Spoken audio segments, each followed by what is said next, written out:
एटा को love story नुह, यहाँ गोटे रियल स्टोरी रे गोटे पुआ गोटे झी दुहे परस्पर को बहुत भल पाते। भल पाइबा प्राय 5-6 वर्षर। आ गोटे ट्विस्ट अच्छी, ट्विस्ट है कि स्कूल कैरियर रु आरंभ होता।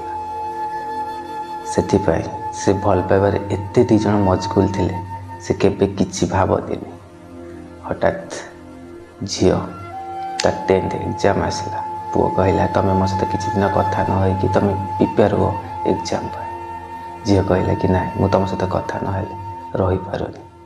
तापर झी सबु बेले पुओ को कॉल करला, तथापि भल मार्क रखिला 10th रे। रखिला पर झीर घर लोक कहले तू तो बहुत भल मार्क रखी, ते सहर में एडमिशन करदे। झी भी खुशी जाइला कहीं से पिला सहित ठीक से कथा ही पारे।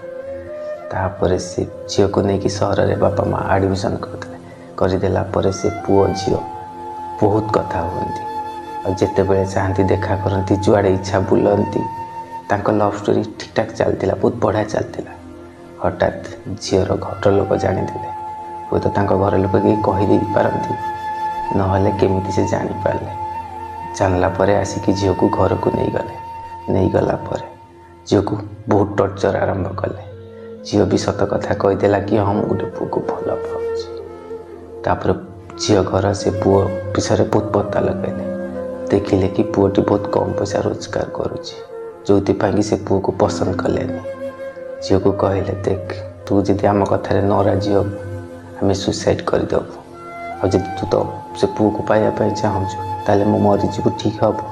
झील कहला नाई ताहले तू से पुओ को फोन करके मना कर। झील को बहुत बाध्य कले। झील भी फोन कला और पुओ को कहला कि तमें मत भूली जाओ, आम घरे सब कथा जानी देइछंती। पुओटी कहला तो मु तुमको केमिति भूलिबी।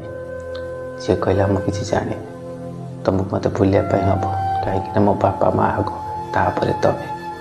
कथा शुणिकी पुओ भी बहुत कांदिला और कहला एमती दिन आसी पहुँच मुझे जानी नी, तमें मत कथा कह मुझे भाभी नी। झीलटी कहला देख तुम भी भल हम, मोपाई भी भल हम, तमें मत भूली जाओ।